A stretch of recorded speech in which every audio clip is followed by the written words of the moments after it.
Hey guys, we're here above Roxy's club in Prague with Ian Kenny from Karnivool. Hello.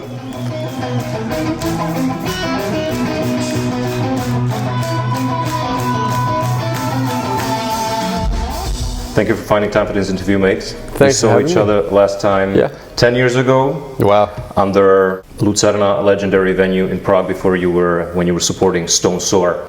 So what are your memories on that period when you were first starting coming to Europe? Very good memories. Loving touring, loving coming to Europe. It was all very new and very exciting. Well, still is, and still beautiful.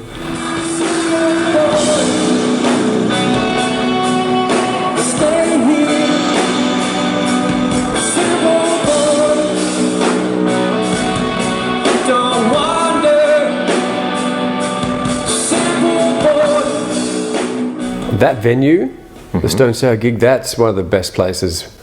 Even though they often say there is a sound challenge and the air, the humidity is quite intensive. That's right, it was hot.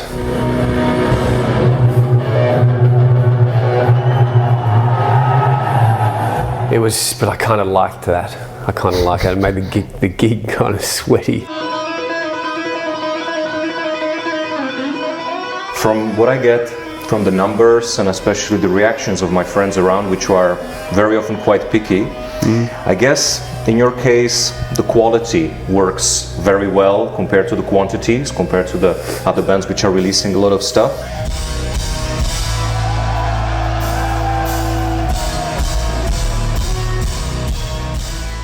You're getting this beautiful, cool, mystique vibe around you, and we, like the ancient people, I saw them in 2013. It's guess working for you well that work on the quality rather than releasing too much. Sure, it's not by design. I think, thankfully or luckily, we have a quality to it because we definitely don't have the quantity. But I guess that's what keeps people waiting for the band to see what we do next, and that's what keeps people coming back to the show as well, which is crazy, man. It's crazy.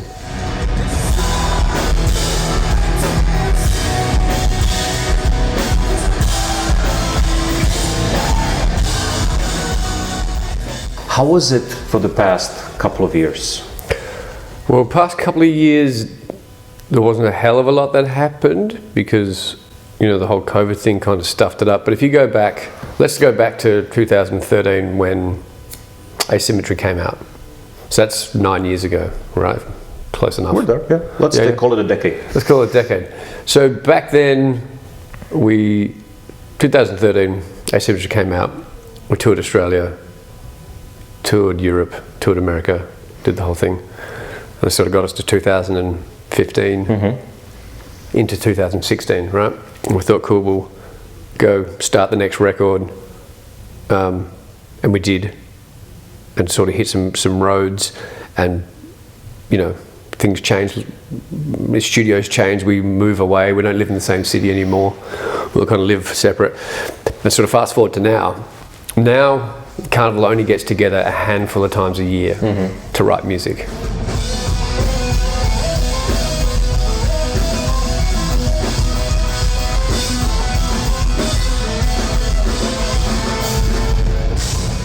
So it's not like it was 10 years ago. 10 years ago, we lived in the same city.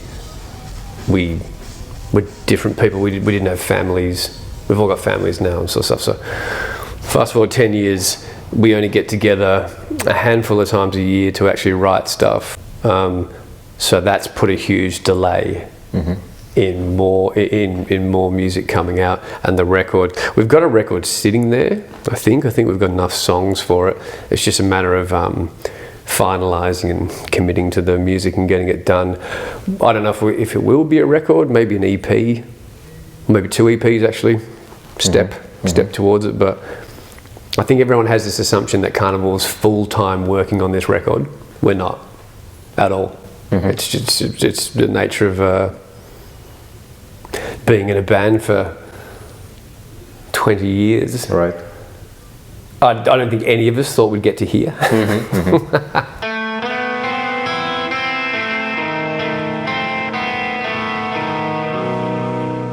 But still, those shows that we can see on YouTube in Australia, you were there, extremely popular. The reactions from the very early days were fantastic. So you must have believed that you can take this globally.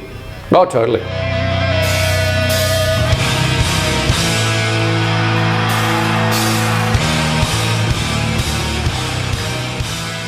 Like back when we first started the band, I think that was in our sights, but maybe not the whole thing. But once the Marta came out, we were like, oh wow, we can reach so far with this. And then once Sound of Weight came out, that kind of cracked it open.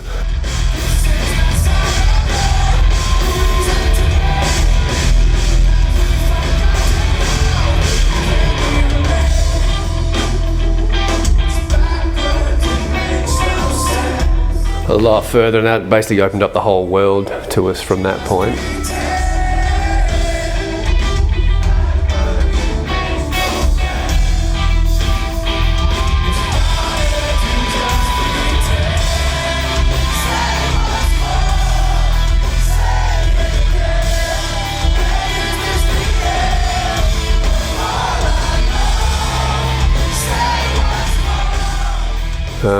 As far as our music reaching people and what it meant to people and how it connected, and yeah, crazy. Where is it artistically, or if it's already a couple of tracks written, where was it taking you? Because as a preparation, I gladly went through the whole discography again. Yeah, there were cool. bits and pieces, like Meshuggah there. Oh, this is like a bit toolish. There is a trumpet, there is a vibraphone, Alpha Omega, like a huge spectrum. And I'm gladly say I'm obsessed with Sleep Makes Waves.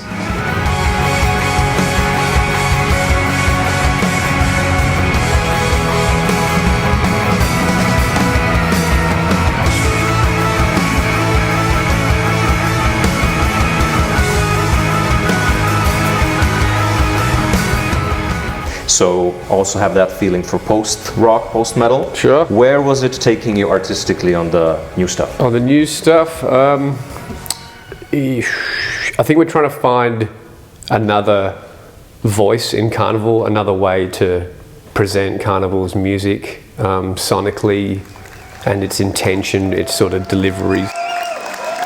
There's different things going on. Stylistically, it's hard to know. We haven't got it wrapped up yet. I think once we actually record 5 or 6 songs, then you kind of get a real sense of where we're heading. But it's more Karnivool stuff. It'll be a departure from Asymmetry.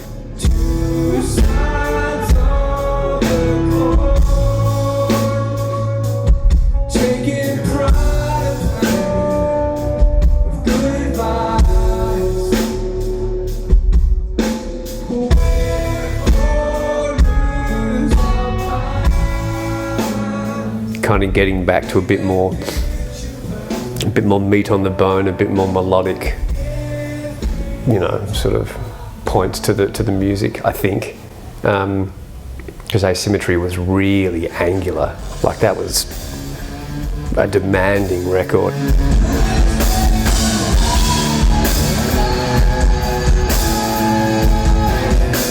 And give us an idea about how the writing works, because if I can imagine, take the track Aeons, where it's like this bass line, then you build on top of it, but then there are a couple of tracks, like, oh my god, Alpha Omega, how it goes up, or certain parts like the second half of A New Day, where there's a need for band chemistry. So is it like a group work, or there is someone who comes up with a strong idea and then leads for a whole song, maybe? There are points where it becomes a group.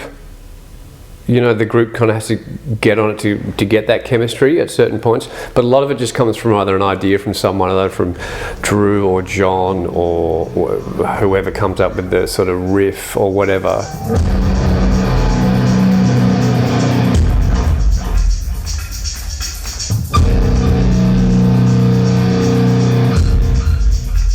It's all about just building on a good idea and developing a good idea and developing it to a point where it speaks enough, it speaks a louder volume where everyone can kind of hear it and understand it, and then everyone can kind of jump on it.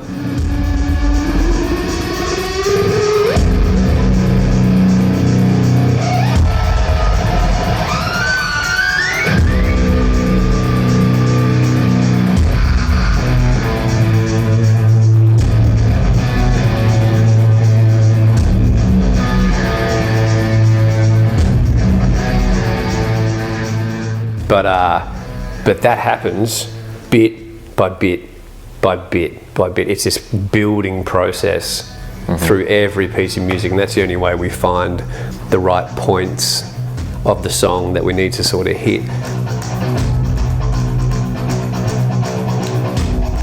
I'm not saying, Chinese democracy, Guns N' Roses level, but sometimes it's tricky to take it step by step.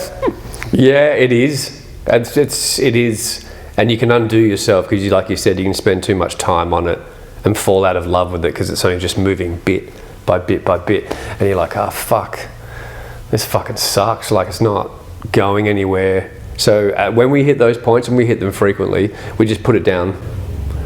Everyone sort of steps away and does something else, and then we come either another piece of music or step away entirely and come back. And then usually when we come back and hit it with fresh ears, you understand it a bit better.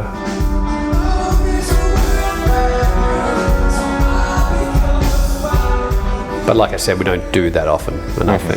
It's just bit by bit.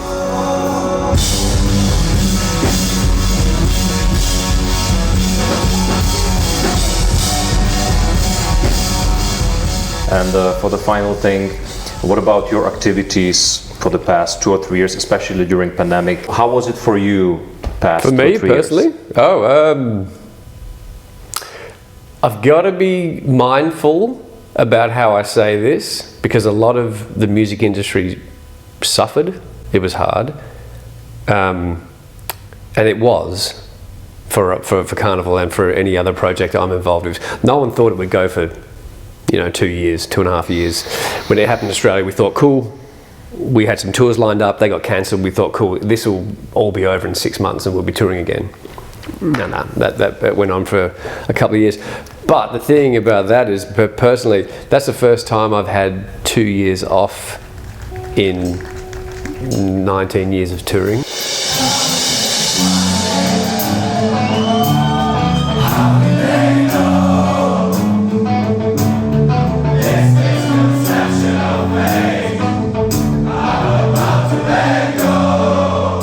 I actually, apart from the stuff I wrote at home, I only did that as a hobby of something just to do.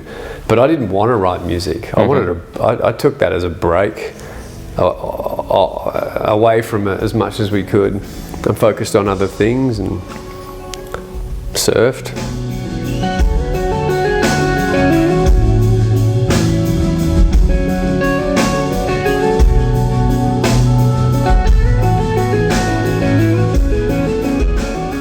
But then again, music is such a huge fabric of who we are that as time went on, it was like, well, hang on. How long can we not do this? It's like right. It's like let's at least do the stream. Yeah, we were getting itchy and getting restless and frustrated, very frustrated.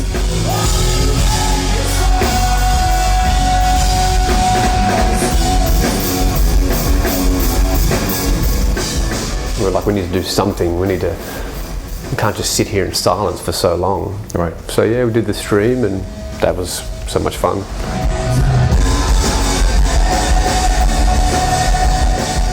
And yeah, now we're touring again, and it's feeling good. It's feeling real cool.